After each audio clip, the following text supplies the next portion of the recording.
There is a kind of alone that has nothing to do with whether anyone else is in the room. It lives somewhere beneath the noise of the day, quiet and patient, waiting for you to finally stop moving long enough to feel it. And perhaps the strangest thing is not that it hurts, but that, at the very edges of it, there is something that almost feels like home. Welcome to Starlit Channel, a place where the thinking slows down and the night is allowed to be gentle. If this kind of company feels like something you want to return to, the door here is always unlocked, and subscribing is simply a way of finding your way back whenever you need to. And tonight, before we begin, I want to ask you something with real curiosity and no rush at all. Where in the world are you right now? What city? What country? What quiet corner of the earth are you lying in as these words reach you? Leave it in the comments if you feel like it, because this space is not a broadcast. It is a gathering, and every name of every place makes it more whole, more real, more like what it is trying to be. Tonight, this space is for the tired heart, not the heart that is broken in some dramatic and visible way, not the heart that has just received terrible news or lost something in a way the whole world can see and name and grieve alongside. This space is for the other kind of tired, the heart that has simply been carrying something for a very long time without quite knowing where to set it down. The heart that goes through the days doing everything it is supposed to do, showing up, speaking when spoken to, holding it all together, and then arrives at night, here, in the dark, with a weight it cannot fully explain even to itself. If that is you tonight, you do not need to explain it.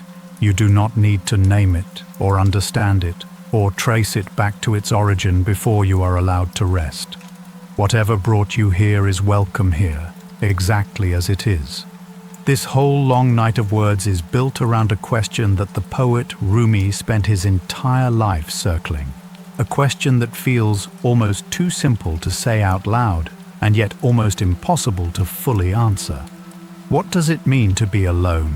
And what might be waiting for us inside that aloneness if we stopped running from it long enough to look? Not the aloneness of punishment, not the aloneness that arrives after a fight or a falling out or a door closing for the last time, but the deep, original, fundamental aloneness that seems to live at the very center of every human being who has ever drawn breath. The aloneness that was there before the relationships, before the roles, before the name you were given, and the life you built around it. That one, that quiet, persistent, ancient one. We will move through this question slowly tonight, the way water moves through stone, not forcing anything, not arriving anywhere too quickly, simply allowing the layers to soften one by one until the night feels less like a weight pressing down and more like a blanket drawn gently over everything that aches. There is no destination we are rushing toward. There is nowhere you need to be by the end of this. Only here, only this, only the breath and the dark and the soft permission to let the thinking slow down and the body begin to remember that it is allowed to rest. So let us begin at the beginning, which is also, in some ways, always the middle, because feelings like this one do not have clean starting points. They are not events that happened on a particular Tuesday.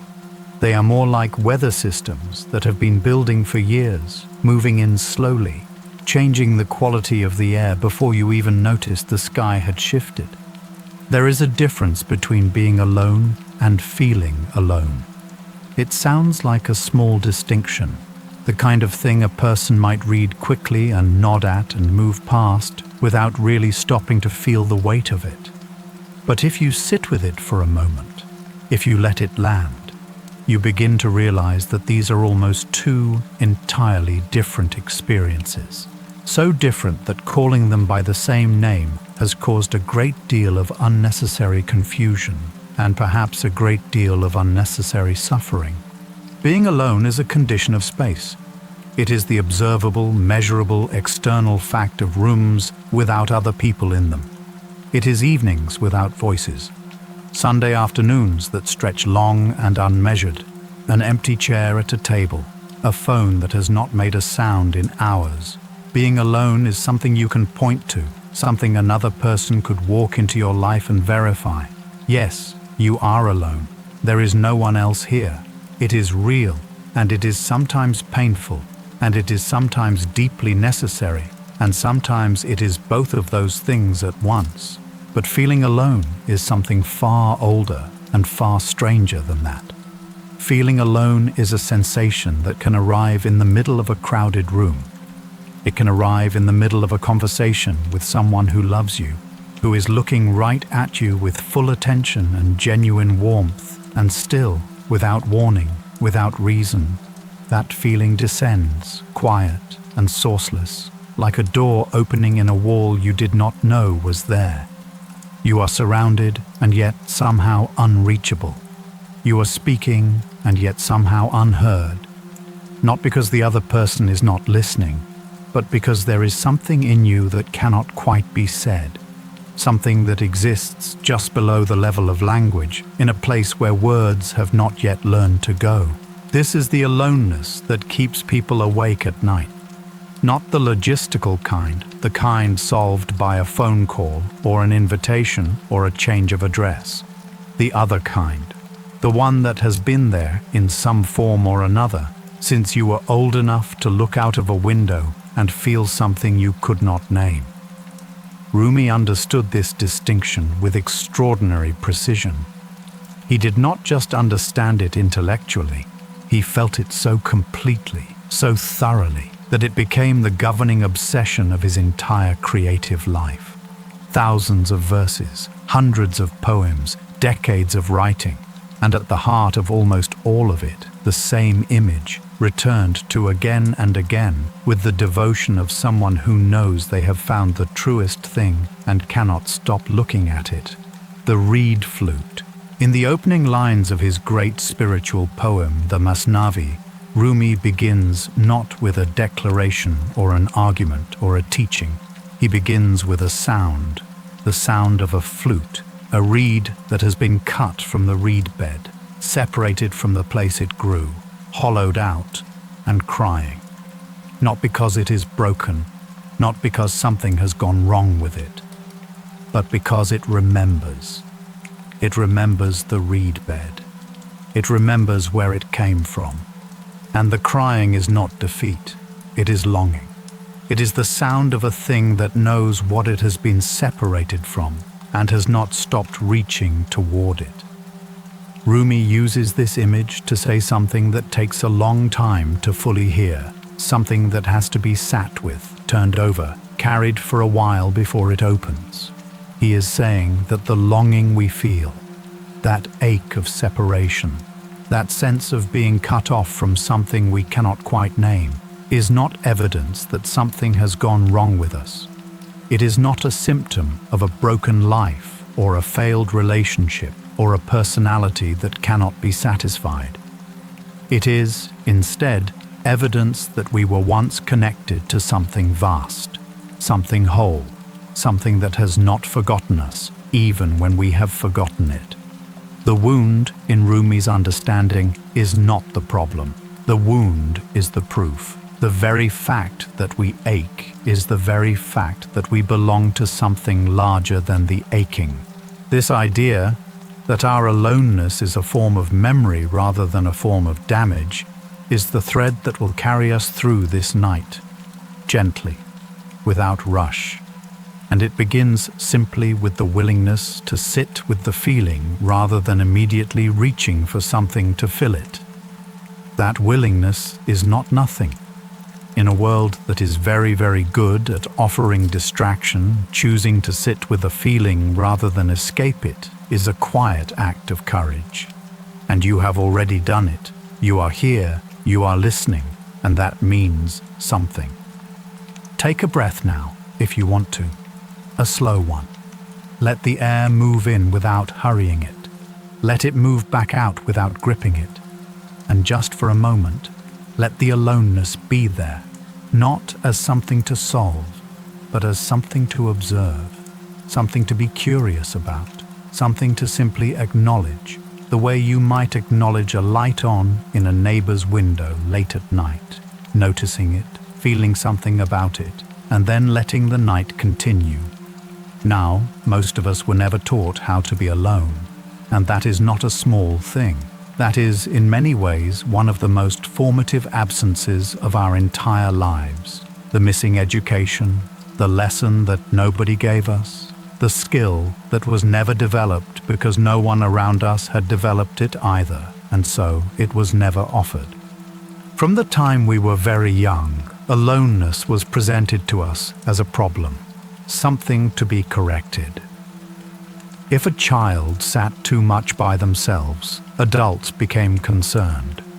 If a teenager did not have enough friends, it was treated as a failure, sometimes gently, sometimes not so gently. If an adult preferred solitude to company, they were described in ways that subtly or not so subtly suggested something was missing in them, something lacking, something not quite right. Aloneness was the symptom. Company was the cure, and that equation lodged itself deep in the body, the way early equations always do, not as a thought you can examine and revise, but as a reflex, a flinch, an automatic reaching for the phone or the television or the noise of anything at all whenever the quiet became too quiet and the feeling began to rise. And so most of us grew into adults who had never learned to tolerate the silence, let alone to find anything inside it worth keeping. We learned to fill every gap, every pause, every stretch of time that did not have something scheduled in it became a small emergency, a small proof of something wrong, and the filling became so habitual that we stopped even noticing we were doing it. The noise became the background, the quiet became the aberration. Lao Tzu, writing in the Tao Te Ching, that slender, ancient, endlessly deep Chinese text that has been read and reread for more than 2,000 years, observed something about this very tendency. He noticed, with great gentleness and without any judgment, that most people spend their lives moving outward, accumulating, adding, filling. More things, more activity, more noise, more striving, more reaching, always the movement away from the center, always the movement outward toward the next thing. And he observed that the Tao, the great unnamed force that moves through everything, the thing that keeps the seasons turning and the rivers flowing and the night following the day, works entirely in the opposite direction, always returning, always emptying, always drawing back toward the source, the way water, no matter how far it travels, is always finding its own level, always seeking the lowest, quietest place. He described what he called the uncarved block, pu in Chinese, a simple, beautiful image for the original self. The self before it has been shaped and polished and performed into the version the world sees. The block before the carving, the tree before the furniture, the person before the personality was constructed. And he said that the sage, the one who has learned something true about how to live, is not someone powerful, not someone triumphant, not someone surrounded by admirers or accomplishments or proof of their own worth. The sage is someone who has learned to return to the uncarved block, to dwell in it, to stop shaping and performing and adding, and instead to simply be in the way that a tree simply is, in the way that a stone simply is, present, rooted, quiet, complete. There is something in this image that speaks directly to the kind of tired many of us feel tonight. And it is worth pausing on that word because there are so many different kinds of tired. There is the tired that comes from physical labor, from bodies that have been worked hard and need sleep the way a field needs rain. And that tiredness, when it arrives, is almost sweet, because sleep comes easily to it. And then there is the other tired, the tiredness that comes not from having done too much, but from having performed for too long, from having held the shape of a self that was built for visibility, for functionality, for fitting into the world's requirements, and having held that shape so consistently for so many years that you have almost forgotten what the original shape was. The self before it was carved, the self before the performance began. That is the tiredness that does not go away with sleep alone, because it lives not in the muscles but in something deeper, in the part of you that has been holding it all together, making it all make sense, presenting it all coherently to a world that requires coherence. And the thing that Lao Tzu suggests, so quietly, so without drama, is that what waits in the emptiness, in the silence, in the moments when you stop filling and simply allow yourself to be, is not absence. It is not nothingness. It is original nature, the self that was always there, under all the carving, unchanged and patient and whole. And there is a profound relief in returning to it. The relief is physical. You can feel it in the shoulders when they drop, in the jaw when it unclenches, in the breath when it finally slows from the shallow, held, careful breathing of a person managing their presentation to the slow, full, unconscious breathing of a person who has, at last, stopped needing to manage anything. That relief, the way a breath returns to the body after it has been held far too long, is what the silence is offering tonight. Not information, not improvement, just return. But let us not move past the hard part too quickly, because there is a reason we avoid the silence. There is a reason the quiet is not always a relief. Why, for many people, the moment the noise stops, the discomfort begins. And it has to do with what lives in the silence, or rather, with who lives in it. What makes aloneness so heavy is not always the absence of others. Sometimes, and this is the part that is harder to admit, harder to sit with, it is the presence of a self that we have not yet made peace with. A self that emerges most clearly in the silence, precisely because there is nothing left to hide behind. When the day falls away and the room goes quiet and the distractions are out of reach, many of us meet ourselves in a way that feels almost unfamiliar, as though the person waiting there in the stillness is someone we have been carefully avoiding, someone we have been stepping around, politely, firmly, consistently, filling our hours, filling our schedule, filling our minds with tasks and content and the endless small urgencies of modern life, so as not to have to look too directly into their eyes. That person is not a stranger. That is the trouble. They are not someone unknown to us. They are someone we know very well, someone we have perhaps known longer than we have known anyone else, but someone whose company we have, for whatever reason, found difficult. Someone who reminds us of things we would rather not remember, who carries feelings we would rather not feel, who asks questions we do not yet have answers to, and who, when the quiet comes, simply waits, patient, undemanding, but present, undeniably, uncomfortably present. Carl Jung, the Swiss psychologist who spent his life mapping the interior territories of the human mind, wrote at great length about what he called the shadow, not as something sinister or dangerous, not as the villain in a morality tale about the dark side of human nature, but as something far more ordinary and far more universal than that.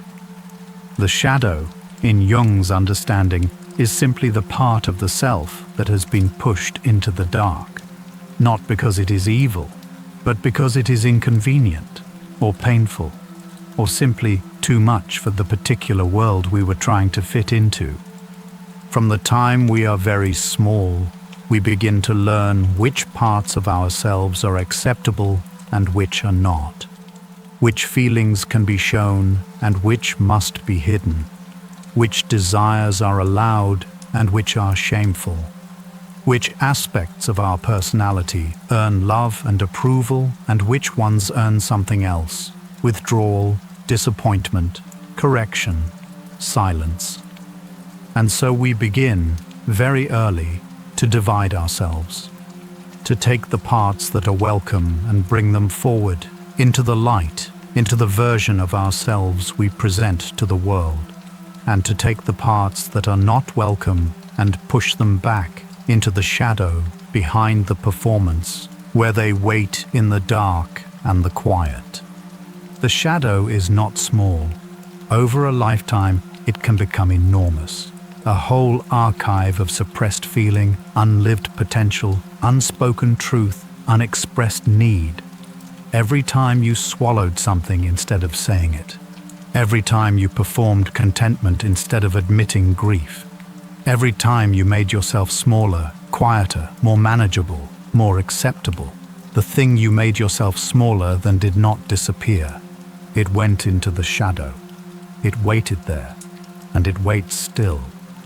Jung believed that the great interior work of a human life, not the most visible work, not the work that gets acknowledged or rewarded or celebrated, but the deepest, most necessary work, was not to become someone better, not to improve and refine and optimize the self that the world already sees, but to become someone more whole, to turn and face what has been living in the unlit rooms, to bring it gently into view, not to defeat it, not to purge it, not to perform some dramatic exorcism of the difficult parts, but simply to know them, to sit with them, to extend to the hidden self the same basic dignity that we would extend to anyone who had been waiting alone in the dark for a long time. This is what the alone hours offer when we are willing to receive them rather than escape them. This is what the silence is holding when it feels too loud, not the sound of nothing, but the sound of the self that has been waiting for an audience of one. Just you, the you that does not have to perform, does not have to explain, does not have to make anyone comfortable or impressed. Just the quiet, unadorned, unmanaged, uncurated self, sitting in the dark, finally allowed to breathe. It is not always comfortable to meet that self. Jung never pretended it would be. He wrote honestly about the fear and the resistance and the sheer amount of psychological energy a person will expend to avoid the encounter. But he was equally clear about what the alternative costs, the life lived entirely on the surface, the life in which the performance becomes so total that the person behind it begins to disappear, hollowed out slowly, imperceptibly, in ways that no amount of company or achievement or external validation can repair. Because the company does not reach the person in the shadow, the achievement does not comfort them. The validation is received by the performance, not by the self it was protecting.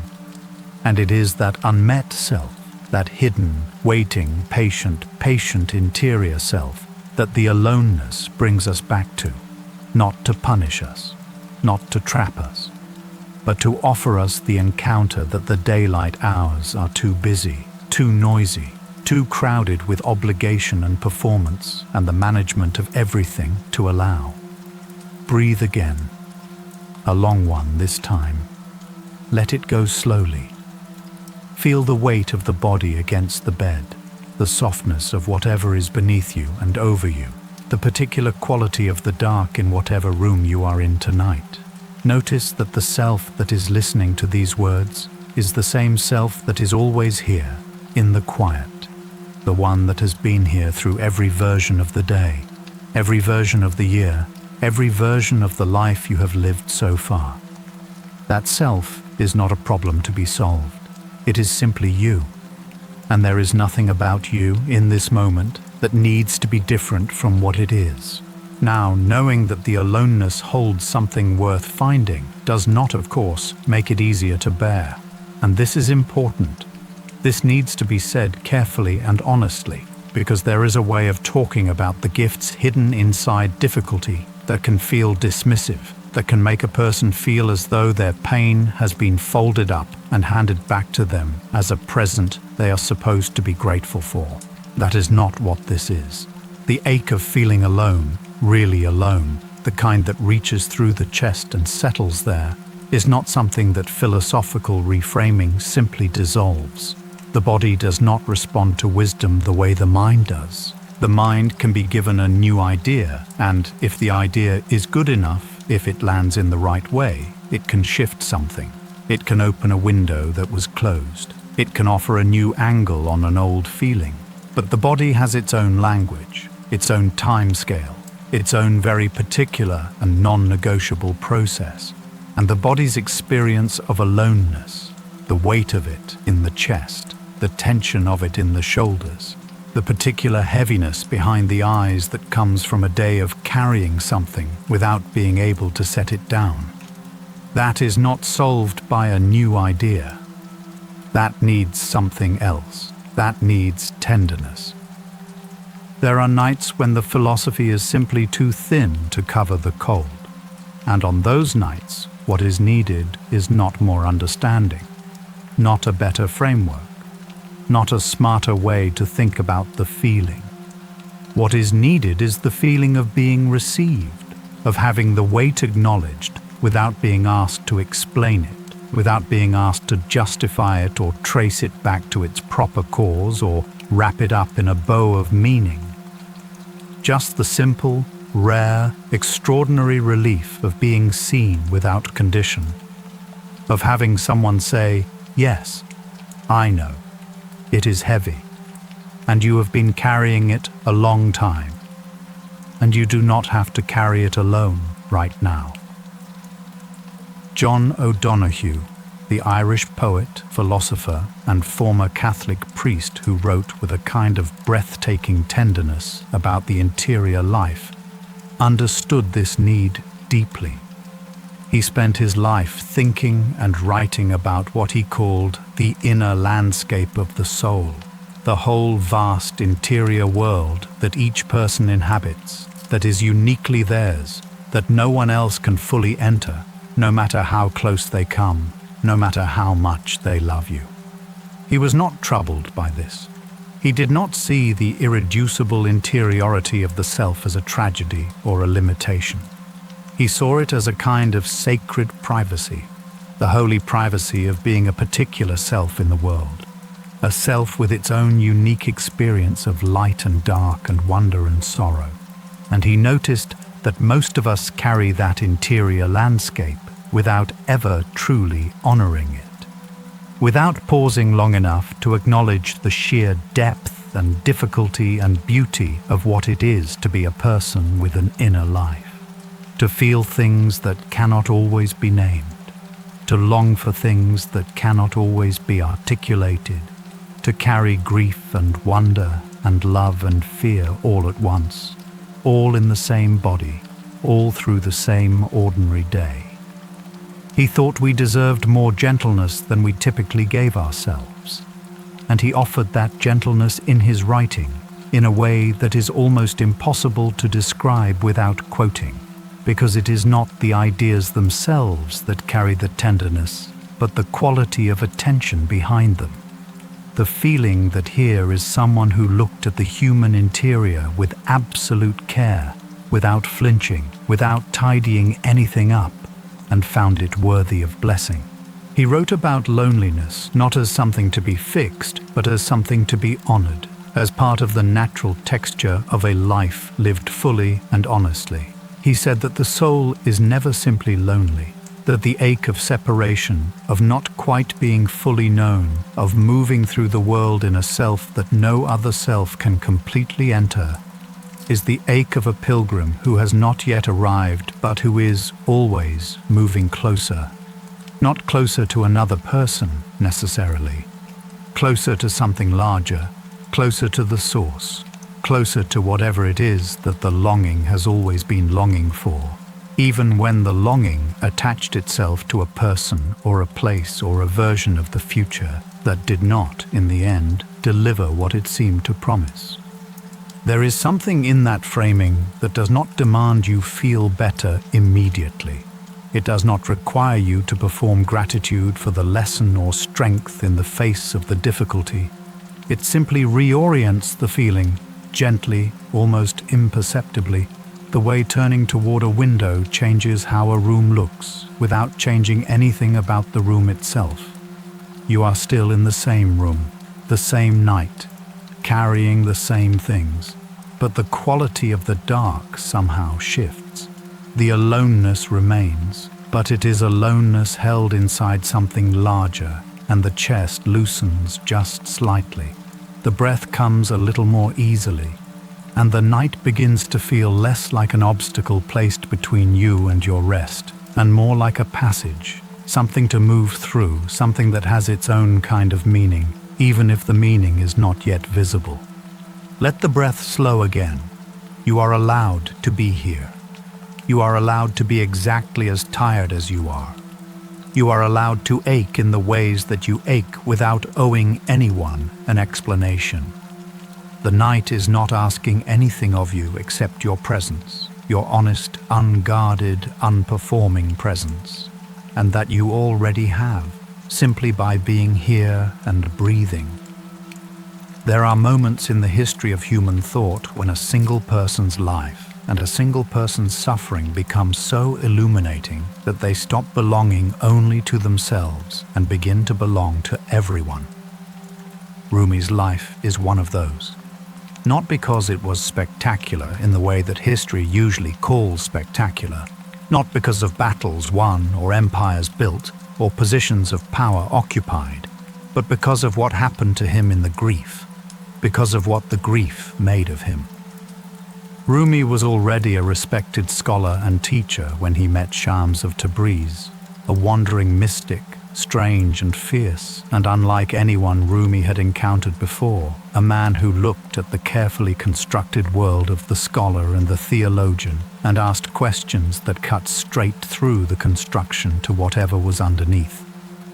The friendship between them, the word friendship is almost too small for it, was a transformation. It changed Rumi from the inside out, from a learned man into a burning one.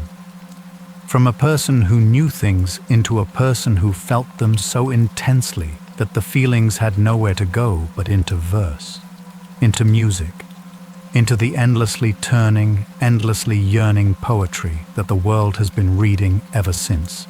And then Shams disappeared, suddenly and in circumstances that were never fully resolved. He was there, and then he was not. And the loss, the weight of it, the sheer magnitude of what Rumi had lost, was so enormous that it reshaped everything.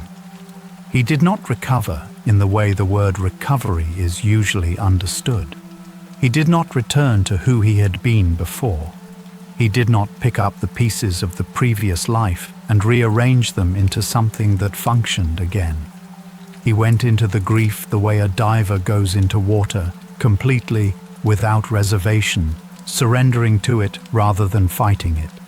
And what came back up from those depths was not consolation, not an answer to the question of the loss, not a resolution. What came back up was poetry, an entirely new language for the question, a voice that had been broken open and in the breaking had become capable of something it could not have been before. This is what the wound made possible, not in spite of the depth of the loss, but because of it. The very completeness of the separation, the absolute, irreversible nature of the aloneness it created, became the condition in which Rumi's greatest work emerged. The reed cut from the reed bed, the flute crying for what it has lost, and the music that crying makes. Viktor Frankl arrived at a remarkably similar understanding through an almost unimaginably different path.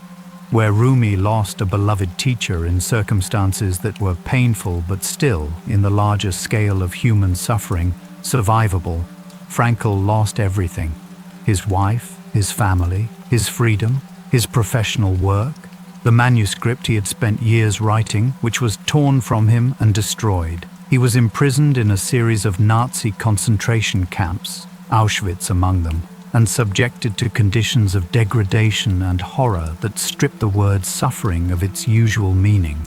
And inside all of that, inside the absolute worst that can be done to a human being, Frankl discovered something. Not something comfortable or consoling in any easy sense, something stark and real and ineradicable.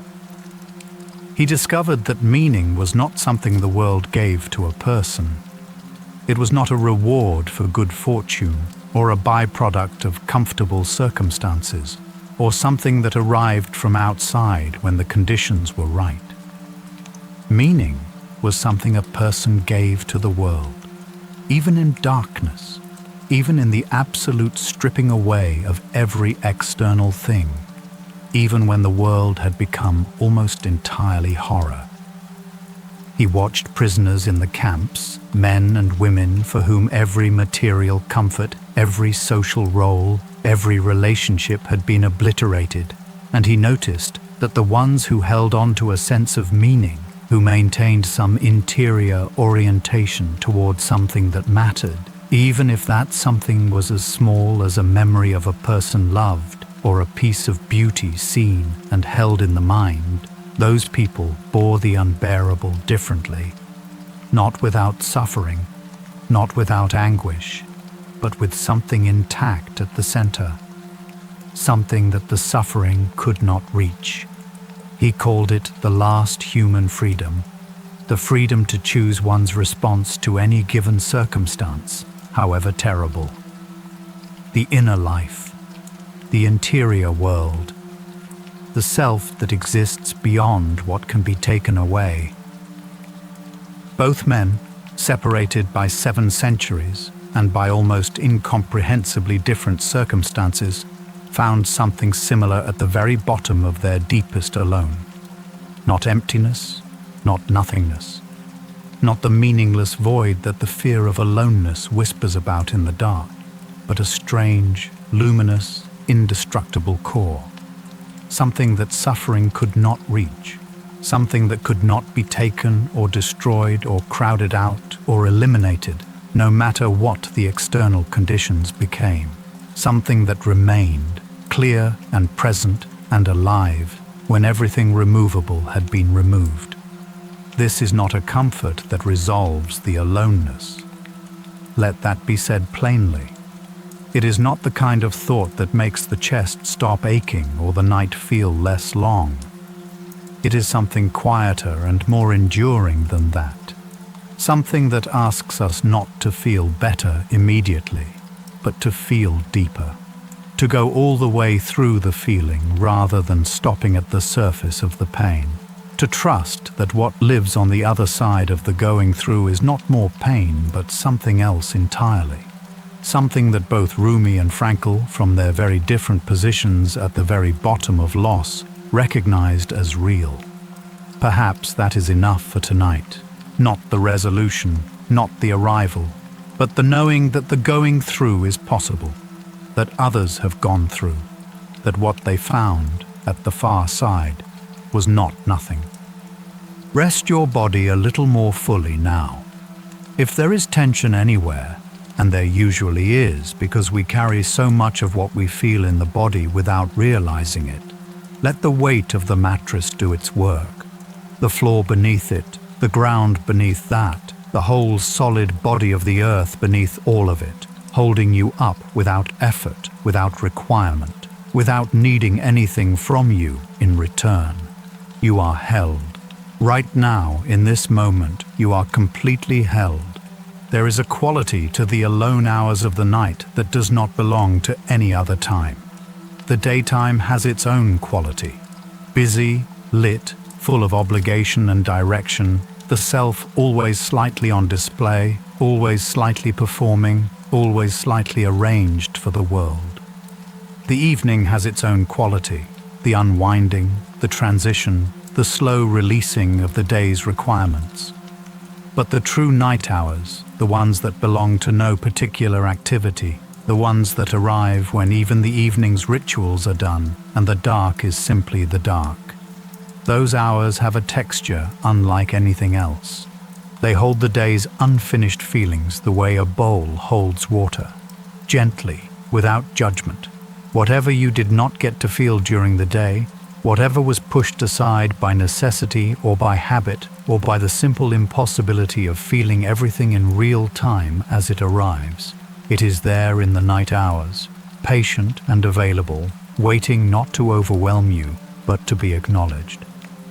The grief that did not have space, the tenderness that went unexpressed, the fear that was managed rather than felt, the longing that was folded up and set aside because the day required you to be functional, and longing is rarely functional.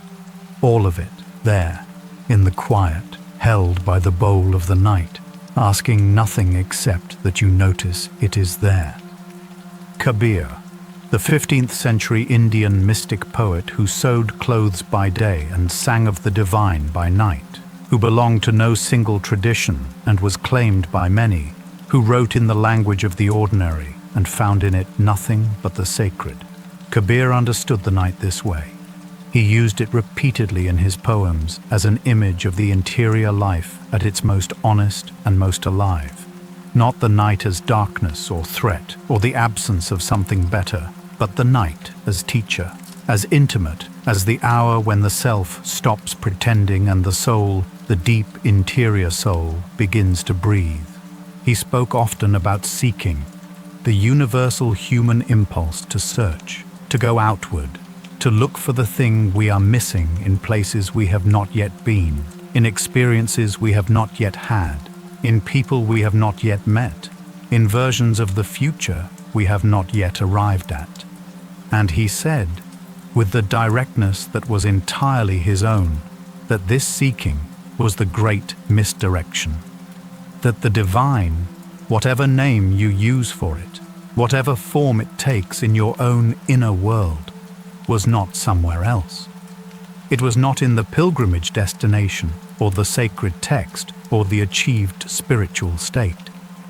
It was here, in the breath, in the ordinary body, sitting in the dark, in the unremarkable and endlessly holy ordinariness of simply being alive.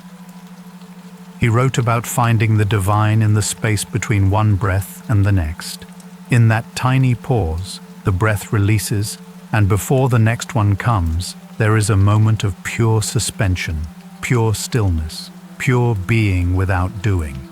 And he said that in that space, if you are quiet enough to notice it, something is there. Not nothing, something. The thing that the searching was always searching for, present in the place the searching kept passing through without stopping.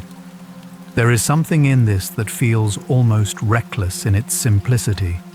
The idea that the thing we have been reaching for, in all its various forms and names and disguises, in the relationships we hoped would complete us, the achievements we hoped would validate us, the spiritual practices we hoped would finally deliver us to wherever it is we were trying to go, is not somewhere else. It is here, in this very room, in this very body, in this very moment of lying in the dark, breathing, present, alive. The aloneness does not dissolve in that recognition. Let that be clear. Kabir was not offering an escape from the human condition. He was too honest and too grounded for that. The aloneness remains. The longing remains. But something in the quality of it changes. The way iron changes quality when it is held long enough in heat. It does not stop being iron. It does not become something unrecognizable, but it becomes more pliable, more receptive to its own nature, more willing to take a new shape without losing what it essentially is. And in that change of quality, the night begins to do what it was always trying to do. Not to isolate, not to punish, not to hold you prisoner in the difficulty of your own interior, but to return you to yourself. The way the tide returns to the shore, not in defeat, not reluctantly, not because it has nowhere else to go, but in the oldest and most faithful rhythm the world has ever known. the tide goes out, and the tide comes back, without fail, without exception. In the dark and in the light, in the storm and in the calm, in the seasons of abundance and the seasons of scarcity, the tide comes back, and the shore receives it, not with fanfare, not with drama, simply with the full, quiet openness of something that has been waiting without losing faith. You have been waiting too, in your own way. For something, you may not be able to name exactly what. For rest, yes, but perhaps for something beneath the rest. For the feeling of having arrived somewhere. For the sense, even brief, even partial, that the aloneness is not the final word on who you are, or what your life means, or what is possible for you. And the waiting has been its own kind of work, holding the question without forcing an answer, living in the uncertainty without surrendering to it, carrying the weight without quite knowing what would happen if you set it down. You have been doing that quietly and without recognition for a long time, and it is worth saying, clearly and without qualification, that has required something. That has required a kind of courage that does not get named as courage. The courage of continuing, of showing up to the days even when the days felt like too much, of carrying the interior life with care, even when the interior life was heavy and confusing and gave you little in the way of clear direction. Let us stay here for a while longer, in this space between the question and the answer, between the longing and the arrival, between the aloneness and whatever waits on the other side of sitting with it fully. There is no rush. The night is long enough, and there is more to say, more that Rumi knew, and more that the quiet knows, and more that you perhaps already know, but have not yet had space to hear yourself saying. The longing that Rumi wrote about, the reed's cry for the reed bed, is not only a longing for a place or a person. It is, in its deepest form, a longing for union, for the dissolution of the separateness that makes us each a lone self moving through the world, and the return to whatever it was before the separateness, before the cutting, before the distinction between this self and everything else. There is something in most human beings, not everyone experiences it consciously, but most people touch it at some point, that remembers something it cannot fully name. A wholeness that predates the self, a connection that does not depend on any particular relationship or circumstance, a peace that is not the peace of having solved the problems, but the peace of having, for a moment, stepped out of the whole framework of problems and solutions and existed in something else entirely. Mystics across every tradition have tried to describe it, and the descriptions are all slightly different because they come from different languages and different cultures and different interior experiences, and because the thing being described is, by its nature, beyond language. Language points toward it, language circles it, but language does not quite reach it. But the pointing and the circling have produced some of the most remarkable literature in human history. Rumi's ecstatic verses, the spare and luminous poems of Lao Tzu, the simple fire of Kabir, the cathedral quiet of Meister Eckhart, the forest brightness of Mary Oliver, all of them, in their very different ways, pointing at the same thing. Mary Oliver, the American poet who spent decades in the fields and forests and coastal lands of New England, watching, attending, noticing the world with the full devotion of someone who understood that attention itself is a form of love. She pointed at it through the natural world, through the specific, unrepeatable particulars of what she saw, through a grasshopper eating sugar from her palm, through the way wild geese moved through the sky, through the singular beauty of a single morning in a single field in a single life. She wrote, in one of her most often quoted and least often fully understood poems, about the wild geese calling out to the world, harsh and exciting. And she said something that arrives when you are ready to receive it, like a key turning in a lock you forgot was locked. She said, "You do not have to be good. You do not have to walk on your knees for 100 miles through the desert repenting. You only have to let the soft animal of your body love what it loves." There is so much inside that sentence, so much that takes time to unfold. The permission in it, the radical, almost frightening permission to exist as you are, not as you think you should be, not as the improved version of yourself that you have been working toward, not as the person who has resolved the contradictions and answered the questions and arrived at the stable, settled, acceptable place where you feel you would finally have earned the right to simply be, just as you are. The soft animal of the body, with its needs and its hungers and its strange specific loves that do not always make sense and are not always convenient and are not always what the world would have chosen for you. That self, that actual self, allowed. She was writing about the same thing Rumi was writing about, the same thing Kabir was writing about, the same thing Lao Tzu pointed toward with his image of the uncarved block, the original self, the one that exists before the performance begins, before the self-improvement project is launched, before the judgment is turned on oneself like a light that illuminates everything that is wrong, the self that is already whole, already here, already enough, not as a consolation or a settling, but as a fact, a simple, irreducible, foundational fact. And the aloneness that keeps you awake, that lives in the chest, that arrives uninvited in the middle of laughter, is, in some strange way, the territory of that original self. Because it is in the aloneness, in the stripping away of the performance and the noise and the company, that the original self becomes accessible again, difficult sometimes, uncomfortable, but there, undeniably, irreducibly there.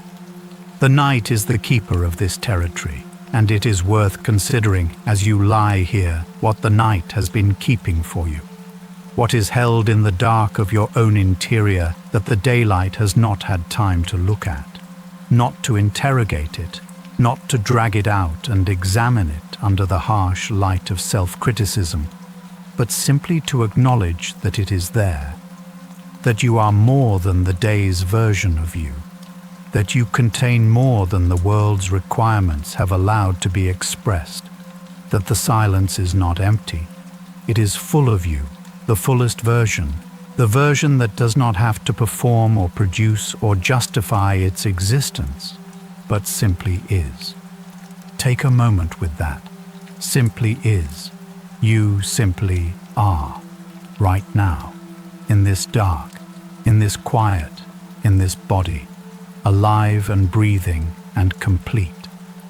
The Stoic philosopher and Roman emperor Marcus Aurelius, a man who held enormous power in a world of enormous turbulence, who governed an empire while carrying a rich and rigorous inner life, who wrote his private meditations never intending them to be published, never intending anyone else to read them, wrote with striking vulnerability about the importance of the interior life, about the fortress that a person can find within themselves, not as a retreat from the world, but as a stable ground from which to move through it.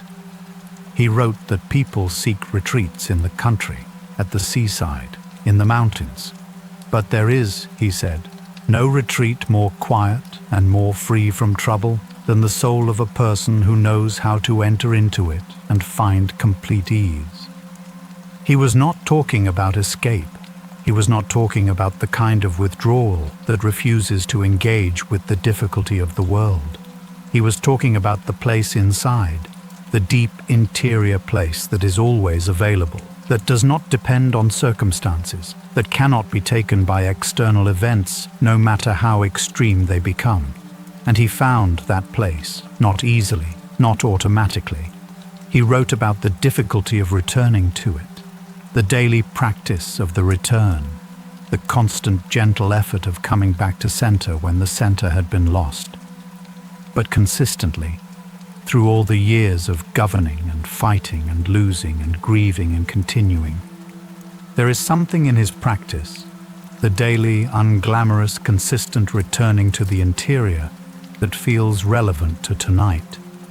Because rest is also a returning. Sleep is also a releasing of the outward, a turning back toward the interior, a dropping of all the shapes we hold all day in favor of the deep, formless, necessary rest of the self without its presentation.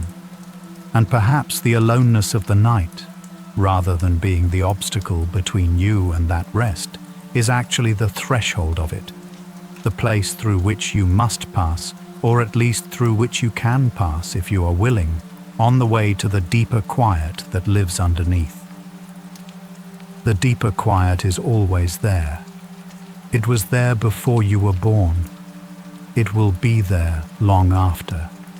It is the silence that holds the sound, the stillness that makes the movement possible, the dark that gives the light its meaning. And every night, in the hours when the day's requirements finally release you, it becomes available, not as a concept, but as an experience, not as something to understand, but as something to feel. You are feeling the edges of it now, perhaps. The way the body is heavier than it was when you started listening. The way the breath has slowed, almost without noticing. The way the thoughts, which earlier may have been fast and sharp and insistent, have softened into something slower, something more like water than like fire. This is the direction of the night. This is where it has always been taking you, patiently, without force, toward the deeper quiet. Toward the place where the aloneness is held inside something so much larger than the aloneness that the word begins to lose its sting, where the longing is still there, the reed still crying, the flute still singing, but the crying is recognized as music, and the music is recognized as beautiful, and the beauty is recognized as enough. There are many things we carry as though they will last forever, as though the weight will never change, as though the particular quality of this difficulty, this night, this feeling, will be the permanent condition of all the nights to come. And it is one of the most human of all human tendencies, this assumption that the present emotional weather is a permanent climate. When the grief is sharp, it feels as though it will always be this sharp. When the loneliness is deep, it feels as though the depth is fixed. When the weariness has been going on for a very long time, it begins to feel like a property of the self rather than a season of the self. Seneca, the Roman philosopher and writer who lived under the mad and capricious reign of the Emperor Nero, who navigated enormous personal risk and enormous personal loss while maintaining what appears to have been a remarkable interior equanimity, Seneca wrote frequently about time, about the nature of our relationship to time and the way we tend to misunderstand it. He was particularly interested in the way human beings ignore the present by living almost entirely in either the past or the future, in regret or in anticipation, and thereby miss the only time that is actually real, which is the one they are in. He wrote that we suffer more in imagination than in reality, that many of the things we carry as certain burdens are projections, fears of what might come, grief over what has passed, and that the actual present moment, when attended to honestly, is almost always more bearable than our minds have convinced us it is. Not easy, not necessarily comfortable, but bearable, real, and therefore, in its reality, something that can be met directly rather than feared from a distance. This is particularly true of the night hours. The mind, left to itself in the dark, is very good at populating the future with versions of the present difficulty that are permanent and increasing.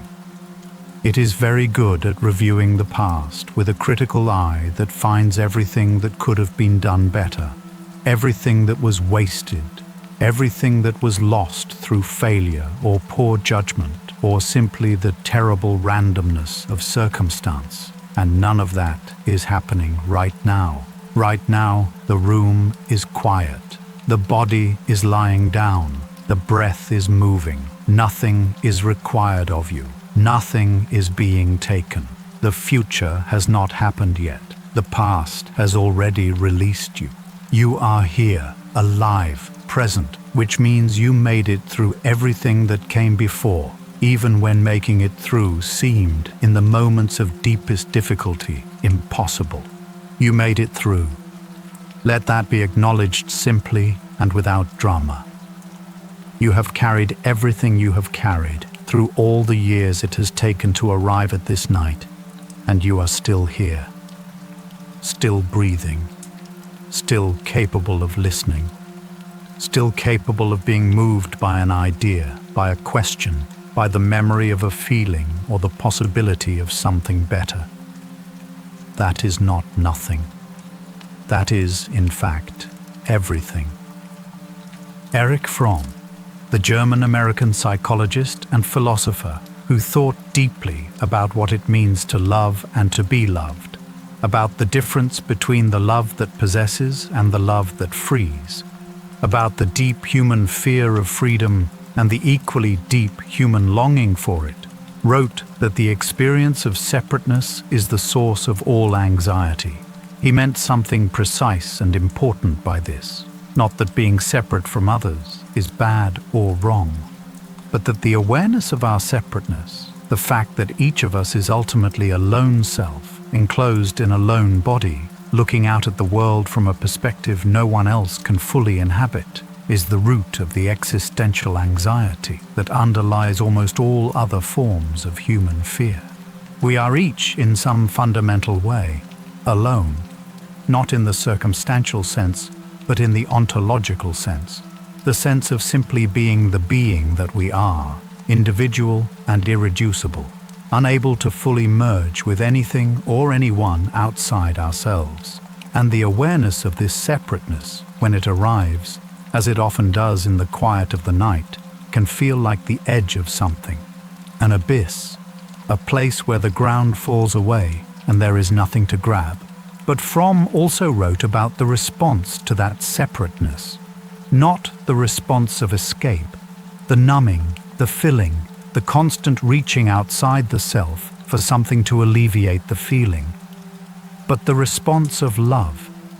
He meant love not as a feeling only, but as an orientation toward life, a way of being that is actively engaged with the world, with its beauty, with its people, with its mystery and its difficulty, not as a consumer of experiences looking for the ones that will finally make the separateness stop hurting, but as a participant in something larger than the self, something that the self can give to even as it receives from it.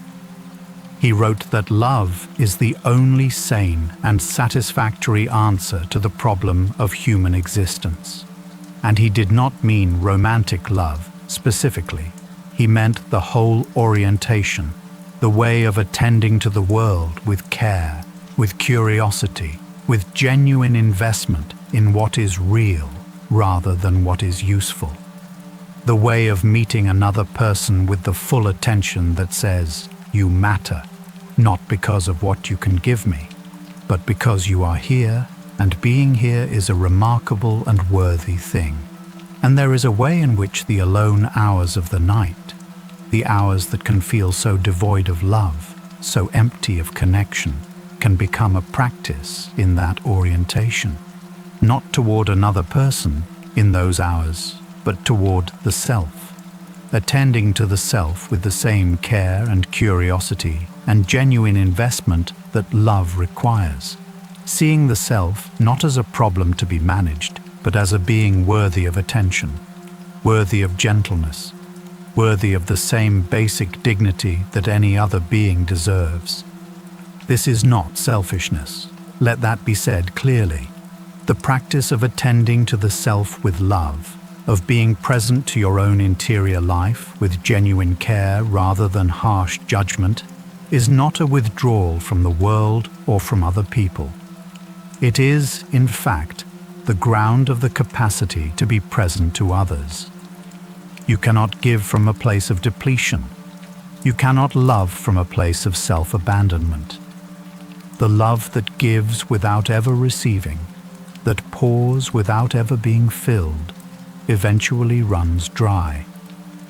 And the filling, the genuine filling, the one that actually works rather than merely creates the appearance of working, begins in the interior, in the quiet, in the willingness to be alone with the self and to find that self worthy of company. Rumi knew this. It is perhaps the deepest thing he knew. The outward search for union, for the beloved, for the teacher, for the thing that will finally complete the self and dissolve the separateness, always ends in his poetry by turning inward. The search goes out and out and out across the world, across the years, through love and loss and longing and grief, and then it turns, quietly, almost without announcement, and discovers that what it was looking for was never outside, was never elsewhere, was always here, in the interior, in the place that the searching kept passing through on its way to somewhere else. He wrote in one of his most well-known poems, "I have lived on the lip of insanity, wanting to know reasons, knocking on a door. It opens. I have been knocking from the inside. The door was always already open. The seeking was always already a finding that had not yet recognized itself as such.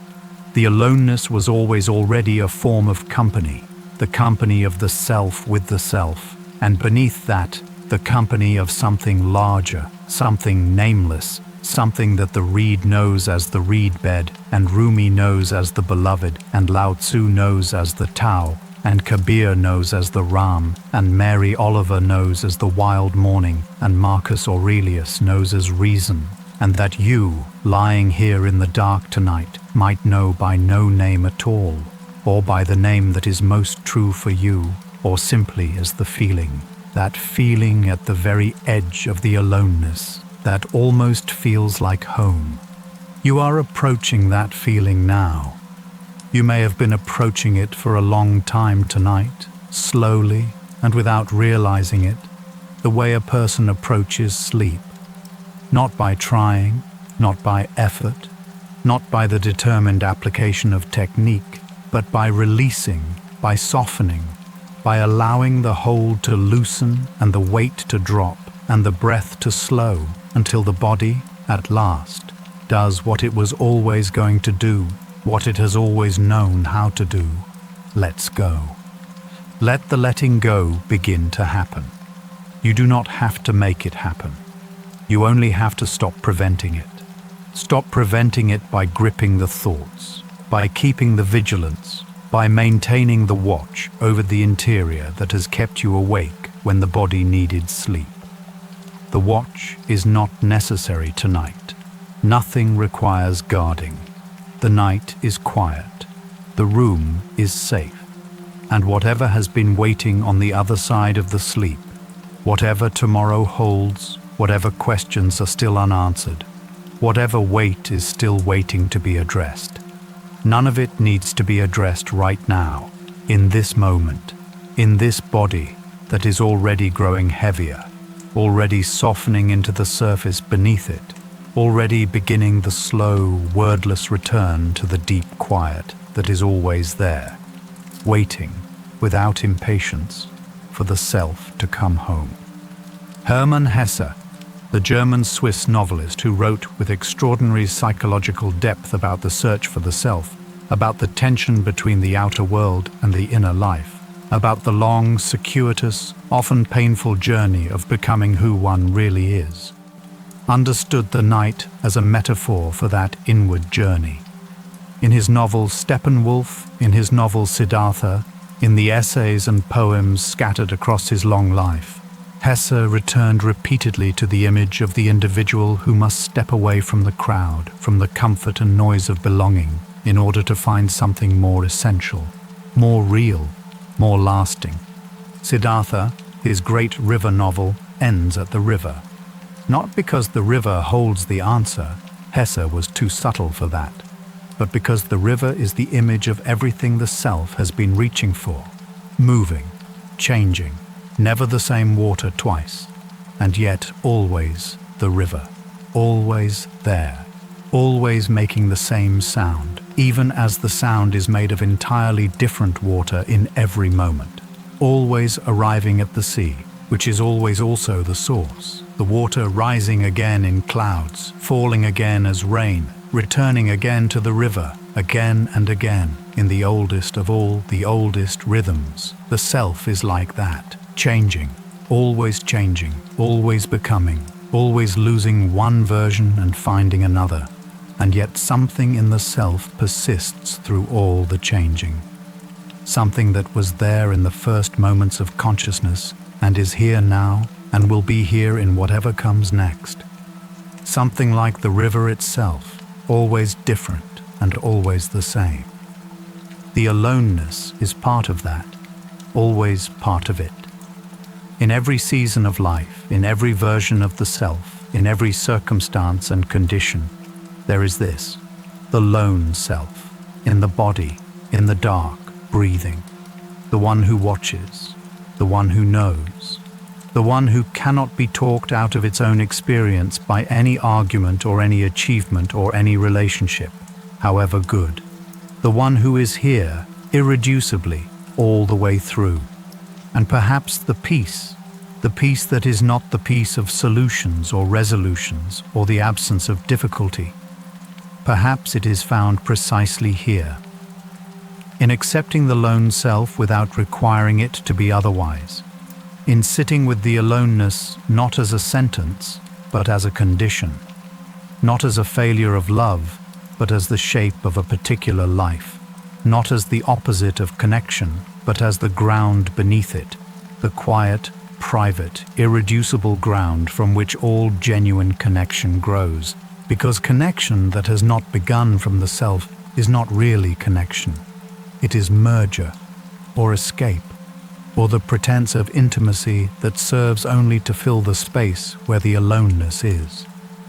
Real connection, the kind that actually reaches another person, that actually touches something true in them, comes from someone who has sat with their own depth and not run from it, who has stood in the quiet of their own interior and found it habitable, who has met the self that lives there with some degree of acceptance, and from that acceptance has become capable of accepting the interior of another.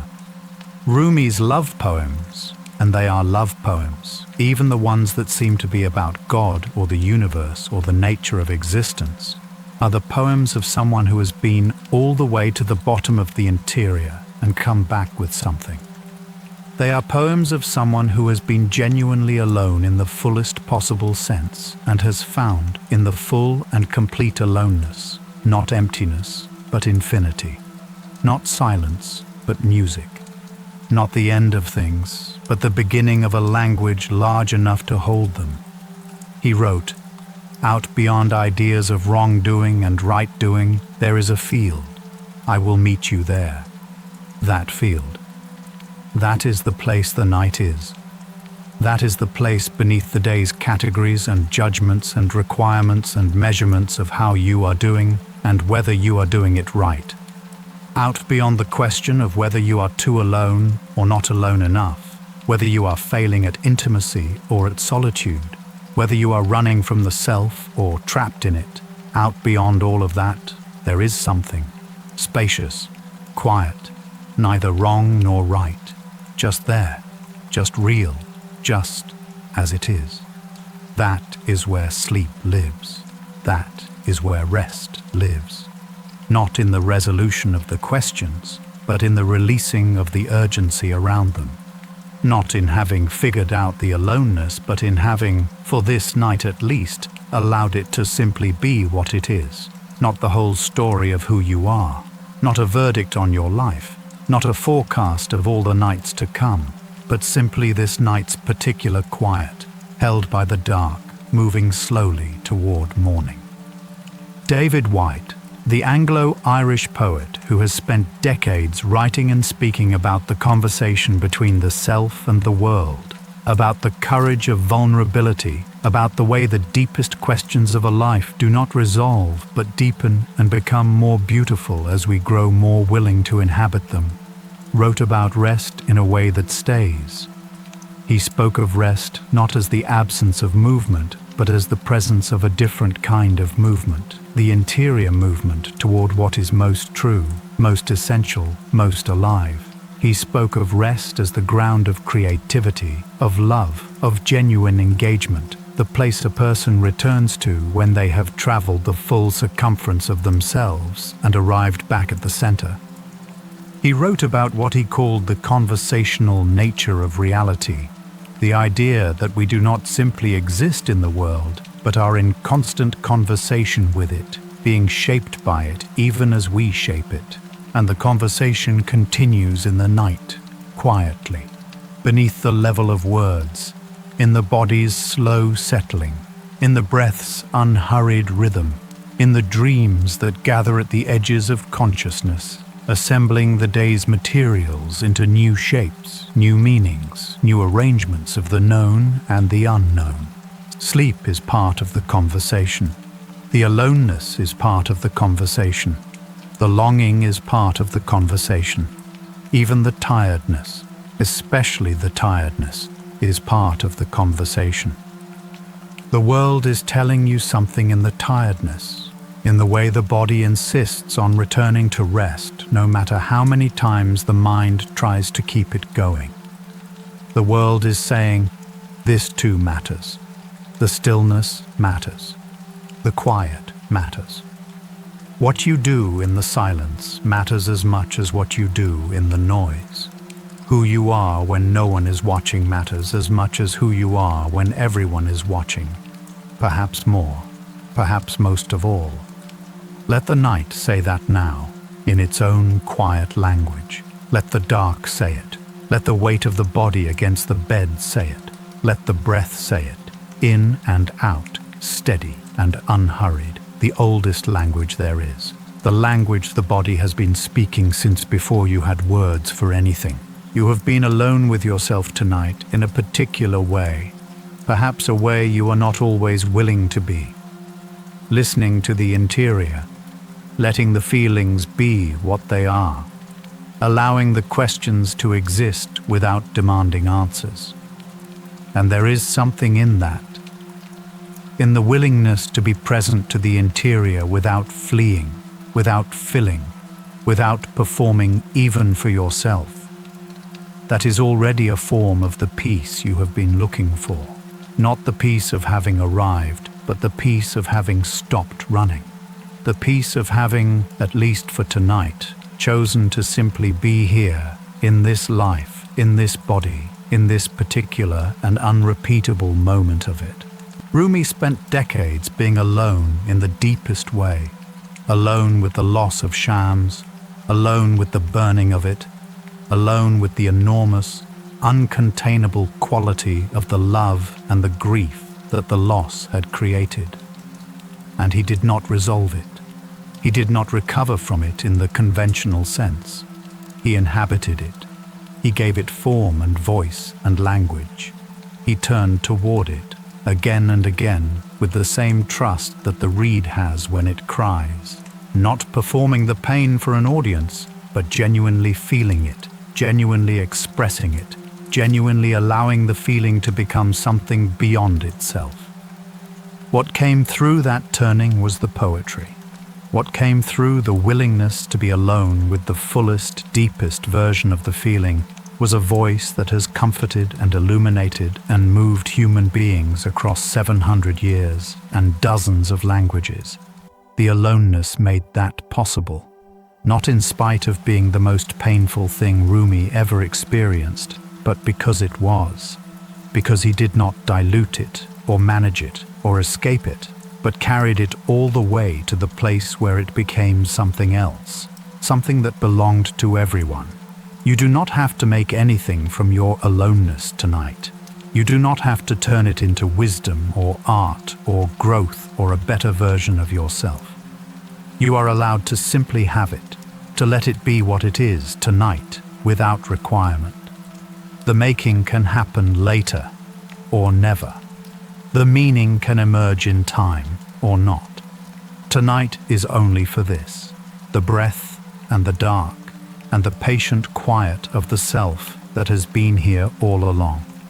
What Rumi knew about being alone is this, that the aloneness is not the punishment, it is the teacher, that the wound is not the disaster, it is the opening, that the longing is not the proof that something is missing, it is the proof that something vast and real and alive is there, reaching back toward you from the other side of the distance, the same way you reach toward it from this one.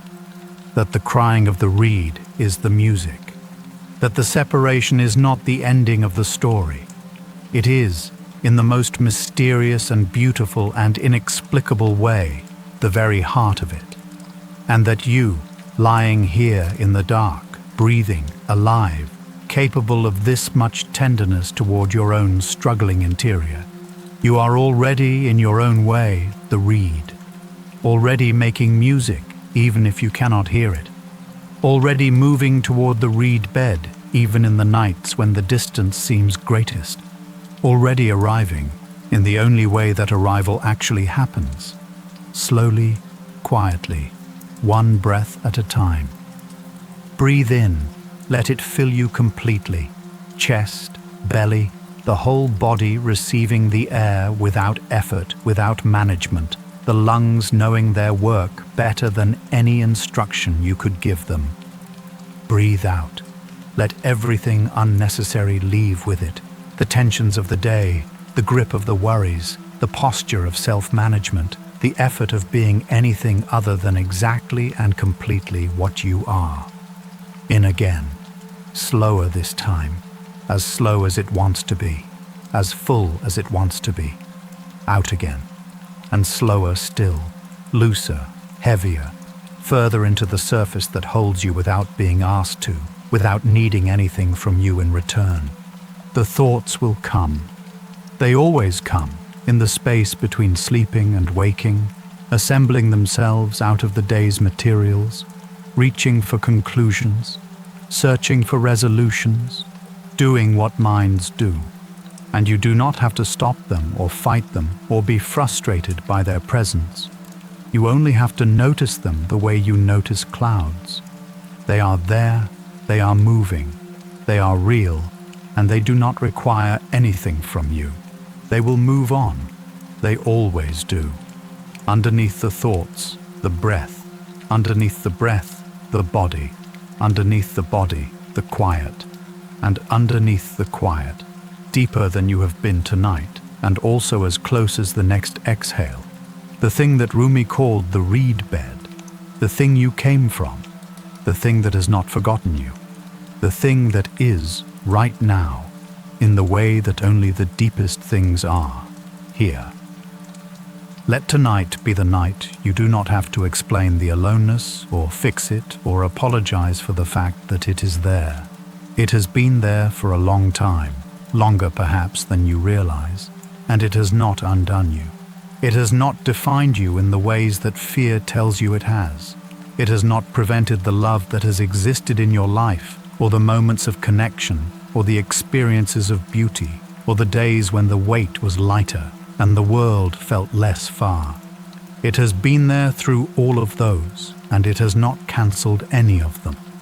It has been part of the texture of the life, the shadow that gives the light its depth, the silence between the notes without which the music would be only noise. It has, in its strange and quietly patient way, been part of what has made you someone capable of depth, of wonder, of the kind of feeling that brings a person to a place like this in the first place, lying still in the dark, willing to listen, willing to sit with the questions, willing to trust that the night has something to offer beside its difficulty. Rumi never stopped being lonely, but he also never stopped writing, never stopped turning toward the wound as though it were a door, never stopped listening to the reed, never stopped finding, in the depths of the longing, something that burned brighter than the longing itself. And what came through that door, what the grief and the aloneness and the turning toward made possible, was some of the most luminous language a human being has ever made. Language that has been carried across continents and centuries. Language that arrives, even now, in the dark of a night you are living 700 years after his death, and does something, opens something, moves something. That is what the aloneness made possible, not by being resolved, by being inhabited. You do not have to make anything tonight. You do not have to understand anything more than you already understand. You do not have to resolve what is unresolved, or answer what is unanswered, or arrive at any particular place before the night is willing to release you into sleep. The reed and its longing, the pilgrim and the road, the soul in its long homeward moving, all of that continues whether or not you are conscious of it, and it will be there tomorrow, patient and unchanged, whatever tomorrow brings. For now, there is only this: the breath, the dark, the quiet body held by the quiet bed, held by the quiet house, held by the quiet earth that has been turning in the dark of space for longer than any of us have been here, and will continue turning long after the last person who has ever carried a question like yours has finally and fully arrived home. You are going home now, not forever, just for tonight, just for these hours. The part of you that performs and manages and holds together and carries the weight, that part is released from its duties. The night has taken over. The dark has taken over. The breath has taken over. And all you have to do, all that is asked of you, is to allow it. Let the weight of the day go out with the next exhale. The whole weight of it. Whatever it was, whatever it cost, whatever it left undone or unsaid or unresolved, let it go with the breath, the way everything eventually goes, not in loss but in release, not in ending but in the truest form of rest. Let the face relax, the jaw, the place between the eyebrows where the thinking gathers and holds. Let the shoulders drop the last small fraction they have been holding against the surface beneath them. Let the hands open just slightly, the fingers uncurling, the palms turning gently upward or resting in whatever position feels most like surrender. The body knows how to do this. It has been doing this since the first night you ever slept. It will do it again now. All you have to do is stop preventing it. The aloneness is here. Let it be. The longing is here. Let it be. The tired heart is here. And it has been so faithful, so patient, so endlessly willing to carry everything it was given. Let it rest now. Let it be for these hours, not a carrier, but a guest. Not a manager, but a child. Not a self that must hold itself together, but a self that is, finally and fully, allowed to come apart into sleep.